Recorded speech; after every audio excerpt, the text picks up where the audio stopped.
ଗୋଡ ହାତ ପୁରା ଛିଣ୍ଡି ପଡିଲାଣି। ତାପରେ ଆଜିକାଲିକାର ଛୁଆ ସେ ତ ଖାଲି ମୋବାଇଲ ହଉଛନ୍ତି। ଯେମିତି ମୋବାଇଲ ବିନା ସେମାନଙ୍କୁ ଭାତ ପାଣି ବି ରୁଚିବନି। ସେ ଯାହା ହଉ ଦିନଟା ଯାକର କାମ କରିକି ଆସିଛି, ଏଣେ ଝିଅଟାକୁ ଏକଲା ଘରେ ଛାଡିକିନା ଯାଇଛି। ଯାଇ ଦେଖେ ସେ କଣ କରୁଛି।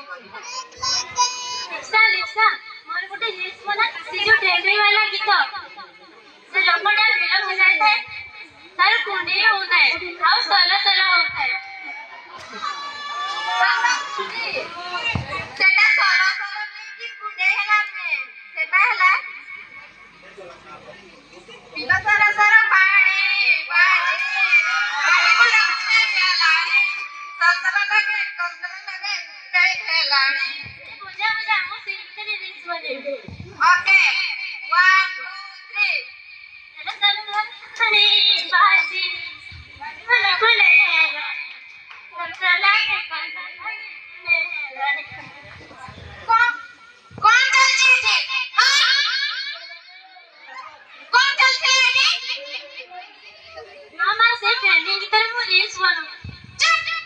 कहला कोन ना रील्स कर मासुको मास टंका खर्च करा होती एसपीएस रे पाठ पढिबे झिया को पचाला कोन कोन रील्स करछि काहे कि ना लगे तो रील्स हां सुन चार चार दबाई को खाइबा माडी के आछि खाइबो चाल मामा आज रोटी में कोन हेछि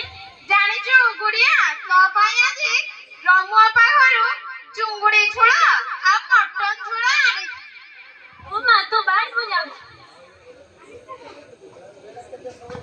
गाड़ी गया काच गिर गया और देखो बम से ए गुड़िया आ खाइबा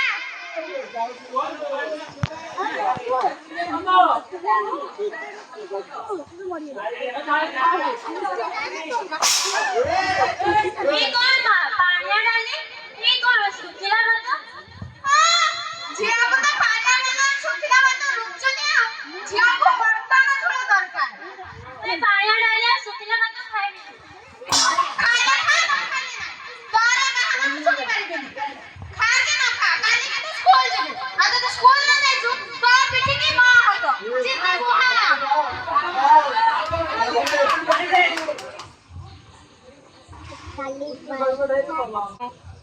खाली ए गुड़िया ए मोडा 5टा बजे परा स्कूल जेबो देखि हां उठ जना देखिबो एखरा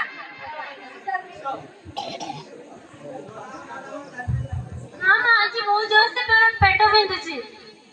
तू सबुदिन पानी डाली सुखिला भात खाइके मो पेट बिंदुची मो स्कूल को गले मते पचारबे तोर कोन हेछि आ मो कोन कहिबी मो मां पासपोर्ट दउना अंते बोली मोर पेट बिंदुची चुप बहुत है तोर बहाना मो तोर बहाना सुनी पारिबेनी मामा मो स्कूल जीविनी प्लीज हां हां ठीक अछि तो स्कूल जीबुनी हैला मां कोन अछि भलरे भल मानि गले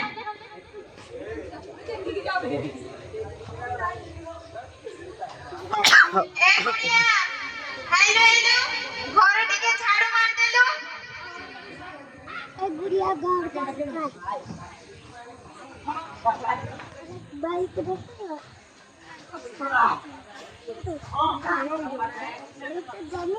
এটা কি গাড়ি তো গাড়ি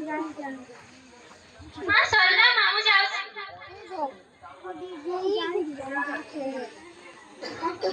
ए गुड़िया आइलो टिके घर पोछि देलु रखले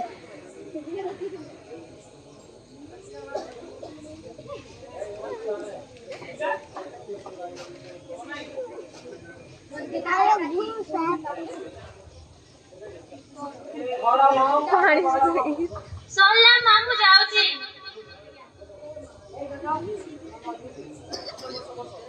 ए गुड़िया आइलो टिके बासन माजी देलु से पटपटे बासन अछि नेया नहीं मां मु आउ करि परिबिनी काई तू तो स्कूल जाऊ काम दीटा कर देले कोन तोर ओजन कमी जीवो की नहीं मां मो स्कूल जीवे चुप काम चुप चुप कर जदी स्कूल जीवा ନ ଯିବାର ଅଛି। ନା ନା ମା ମୋ କଥା ହେଉଛି ମୁଁ ସ୍କୁଲ ଯିବି। ଫୁଟବଲ କିସको ହରା ଆଉ ମୁଁ ଜାଣିଛି ମୋବାଇଲ ପାଇଁ ତୁ ଏମିତି କରୁଛୁ। ଆଚ୍ଛା, ଝିଅର ମୁଣ୍ଡକୁ ଏବେ ବୁଦ୍ଧି ପଶିଲା। ହଉ ଠିକ ଅଛି, ଯଦି ତୁ ତୋର ଭୁଲ ବୁଝିପାରିଛୁ ତାହେଲେ କାଲି ସକାଳୁ ଉଠି ସ୍କୁଲ ଯିବୁ।